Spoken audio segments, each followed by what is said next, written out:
met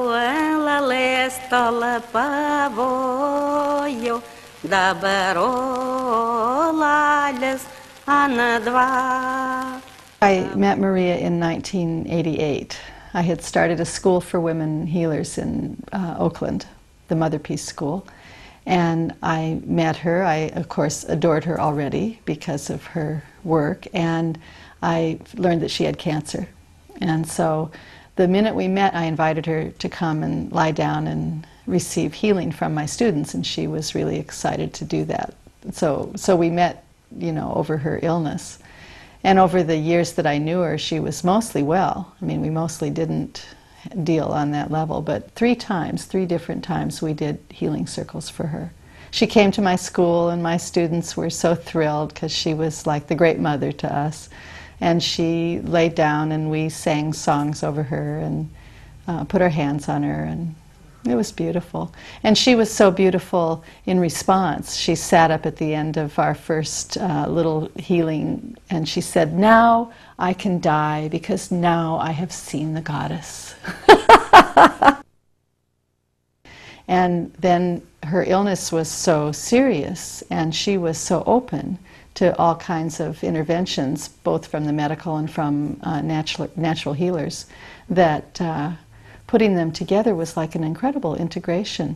Putting our hands on her and being priestesses for her, she who had defined almost what a priestess must have been in the ancient cultures, and then her being able to respond to that so naturally and so openly was really amazing. Huh. She came into our circles as if it was an opening for her to experience what she had been unearthing. Oh, that's good. You know, and she was so easy to be with as a scholar, so uncritical of other people's ways of thinking and ways of coming at the material. It was very refreshing. I sort of get that it was more of a synthesis rather than an intuition, because she was working so much with the folklore and such a broad education in the folklore and what we call folk art and the customs and history of her country. And then she was putting that together with linguistics. She was so amazing, you know, to know so many languages and be able to read direct material from different languages. So I'm sure she was intuitive and used intuition, but I wouldn't expect that that would have been her first method. She was very interested and open. You know, she wrote a wonderful beginning to my book, Shakti Woman. She was very interested in the idea of the Kundalini and the snake and the power that was in the women's biology, and that somehow that was present in the language of the goddess. She was open to that, but she didn't think that way. She just was able to go there. Again, it's part of her broad-mindedness and her curiosity, and she didn't assume that people who were actually experientially engaging in the things that she was talking about didn't have understanding. She assumed that everyone had their own particular kind of understanding. Well, she had to be. She was, in a way, she was put on the defensive. You know, in a way, everything that she came up with was became controversial, was understood as controversial. That's for a lot of reasons, you know. We can pretend that's because she had unorthodox methods of scholarship or something if we want to, but in fact we have to understand the larger context, you know. Up until the 60s, at least this is my reading of it, up until the 60s, archaeology had a fair amount of agreement that there was an ancient cult of the mother goddess. Now, they did a lot of different things with that, and they found ways of diminishing it and so on. But basically there was an understanding that all over the world, in all these different places, there were these cults of the mother goddess. And for those of us feminists who came of age in the 60s and the 70s, we began to see that as one thing rather than many things. And so we began to see there was one large worldwide religion of the goddess. Now, Marija didn't go there. She didn't say that. You know, she was very, very careful to stay in her own specialized area of the world and her own digs and so on, and draw her conclusions from that. But what happened with the women's spirituality movement affected her work a great deal, because she became a voice for us. And what we did with the material in the 70s is we appropriated it. We took the material up from archaeology from 100 years in the 70s, and we said, you know what, this is not only interesting in a scholarly way, this has application. This is interesting in our personal life. And we are going to restore and reclaim and remember and re-examine and relive and reenact what we think might be the content of these mysteries that are written all over the figurines and written all over the pots and being unearthed from the burials and so on. And when we did that, the scholarly world went berserk, and they went, you know, into their own kind of backlash. And that backlash has the quality of pretending to be very detached and objective. But it's not. It's very biased. Oh, we didn't turn it on. No. Excuse me. So what we did was we appropriated the whole body of archaeological material about the Great Mother and made it our own, made it our religion. And it was so active and so experiential that I think the academics and the scholars in archaeology were horrified. We had taken it out of the university and onto the streets, you know. Every time there was a Take Back the Night march, it was part of the goddess religion. We began to do rituals and healing circles and have our own conferences, and you know, there's a PhD program now in women's spirituality. We created a body of work that is partly religion, partly scholarship. It's a different kind of scholarship. You know, many of us don't have PhDs. It's very interesting when we go to teach. We teach PhD students, you know, but we're without that material ourselves because we had to be outside of the university to develop it, because it was, there was no body of work to work from at the time. But we took that material and appropriated it, made it our own, found inherent value, profound value in the worldwide view of the mother goddess religion. And so the scholars, as I see it, started to take it back. Oh, no, we don't believe that anymore. We think that that's old. That's an old idea. And these figurines, well, maybe they're not even women. I mean, maybe we made a mistake. I mean, maybe there's no evidence to support that this was a goddess religion. And so they started to just kind of reel it back in, you know. And I don't know that every single archaeologist in the academy is working from that principle or in any intentional way trying to erase something, but I think maybe somebody was wanting to do that in the beginning, and that's what backlash is about, you know. It's like a sort of a horrified look at the hoi polloi, the masses of real people, you know, taking the material and making it our own in some grounded, earth-based way that was not what they had in mind. And so it started to turn in another direction, and now what's called the new archaeology is really an effort to look at the physical artifacts and the physical burials and sites and architecture and you know, even the soil and the food that was buried with people and stuff like that, and not draw any conclusions about what it may have meant in their daily lives.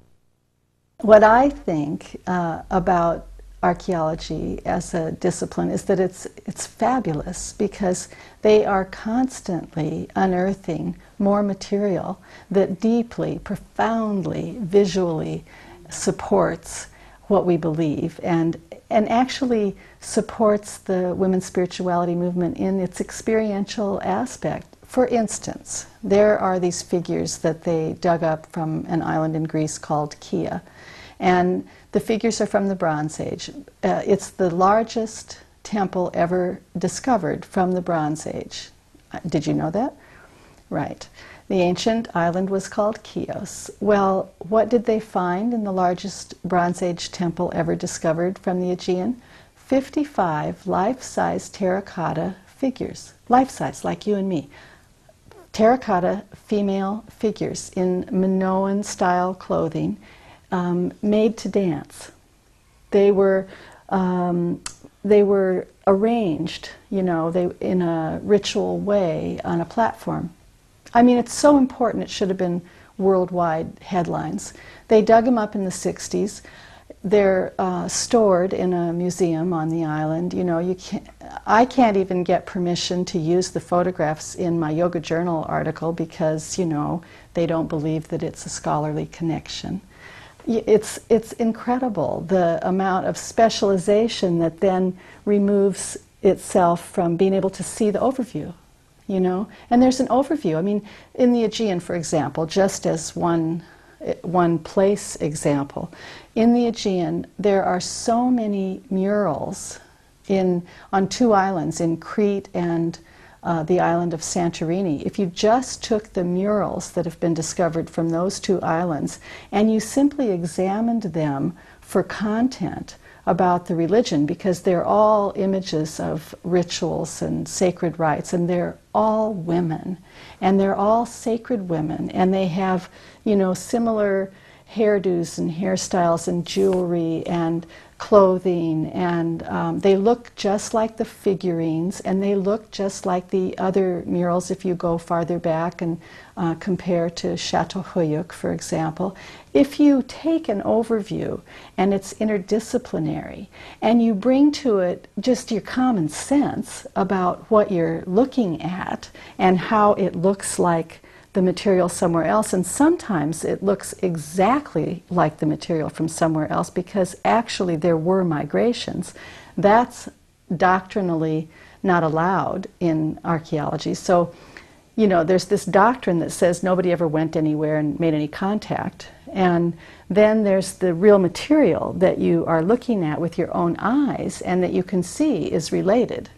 And then there's worldwide traditions, and this is what Marija was so good at in Lithuania, looking at the Lithuanian folk art and folk music, is that the tradition actually has sustained itself.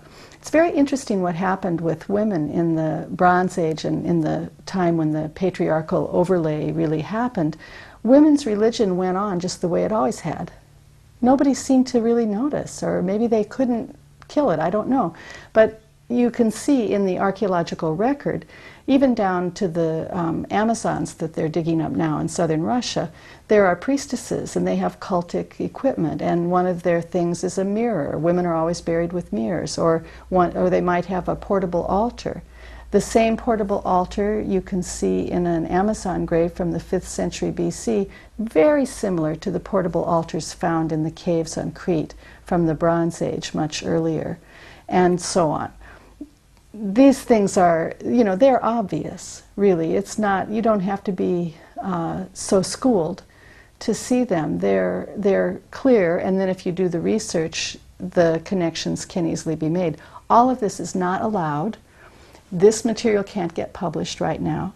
So this is a long way of saying that the backlash that has happened as a response to feminism and to the women's movement in the United States especially, that backlash affected Marija, even though she never thought of herself as a feminist, and that wasn't her reason for doing her work. I mean, she didn't have a feminist agenda. She simply saw something and tried to articulate what she saw. It just so happened that she was the perfect spokeswoman for us. And we were able to take her material and take it home, take it right to the heart, you know, and it was able to document and authorize our own unorthodox scholarship.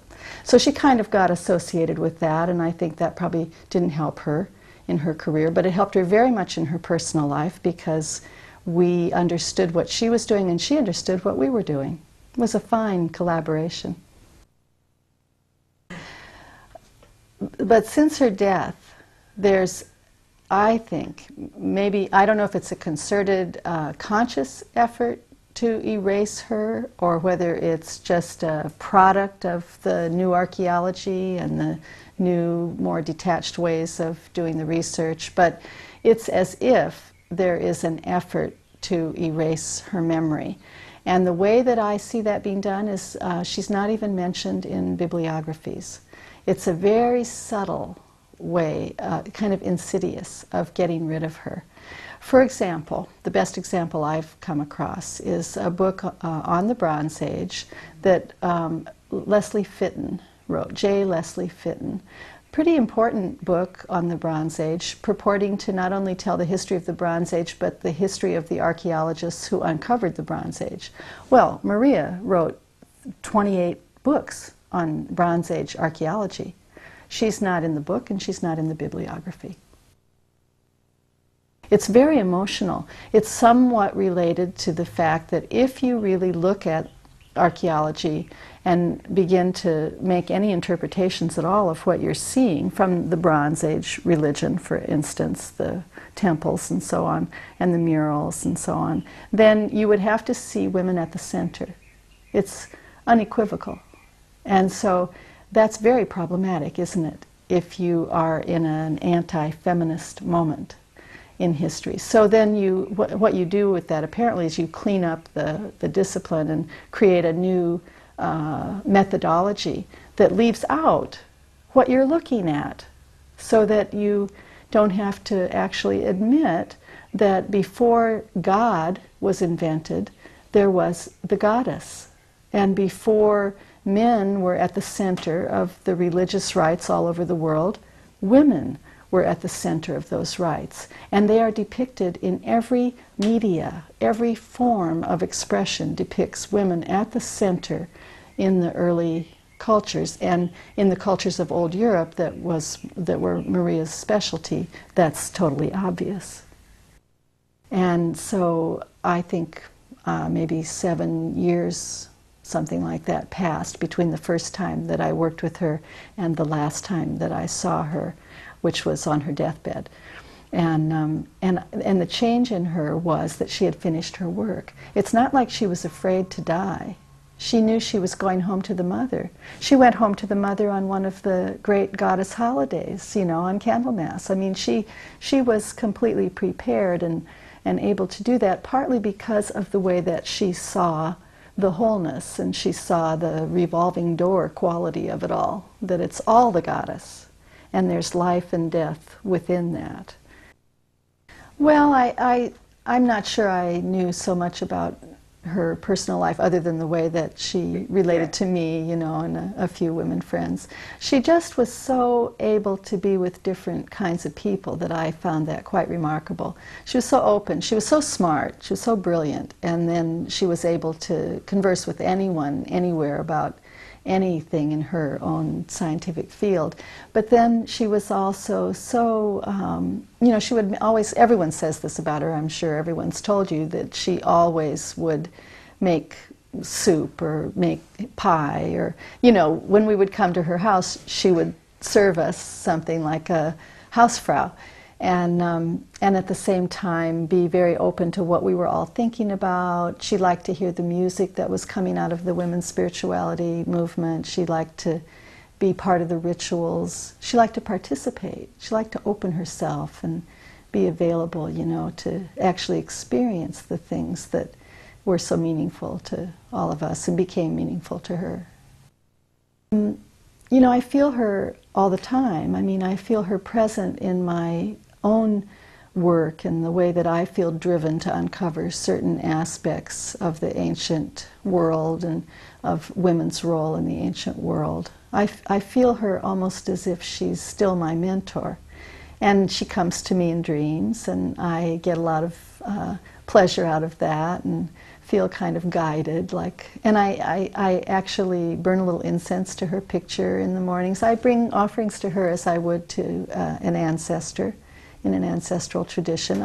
I feel that she is that, you know, to the level of women's spirituality scholarship that is able to go on. We're indebted to her enormously. Right. Yeah. And as a friend, I loved her. I loved her bright mind and her humor and the way that it was just so fun to visit her house and visit her and be part of her life. The other thing that I'd like to say is that she lived, especially those last years, but probably her whole life, she lived the principle of regeneration. I've never seen anyone in all my years of healing who bounced back with the kind of stamina that she had. It was extraordinary. Everyone says so. She would be on her deathbed, and then she would be at a conference in Dublin. You know, she would be so low and so weakened by the cancer and the chemotherapy. She was also doing medical treatments. She would be so weakened, you would think that would be, I would think that it would be the last time I would see her. And then she would bounce back with amazing stamina and physical vitality. And she would literally be renewed, partly, I think, by all of the love and devotion and gratitude that people were expressing to her for the work that she was doing. It was so meaningful in so many people's lives because it's real to us. We live this aspect of it. We love the goddess in our real lives. It's not a metaphor. It's not scholarship only. And so I believe that people gave her healing through that. They gave back to her. And I told her that more than once, that I felt all the healing I was extending to her was actually just a return to her of the gift that she had already given to me and to others like me, and that her bringing the goddess to us in such a monumental way was something that we could never repay anyway. And so I think that the quality of regeneration that we see in her life, in the last decade of her life especially, is amazing. She lived what she believed. She lived what she saw in the goddess and in the ancient religion. She actually came back from the dead more than once, herself. And then died on the most beautiful of the goddess holidays, Candlemas, which is the witch's initiation and the day of really... It's the day of regeneration, that's true. It's the day of regeneration. Bridget is the goddess of regeneration.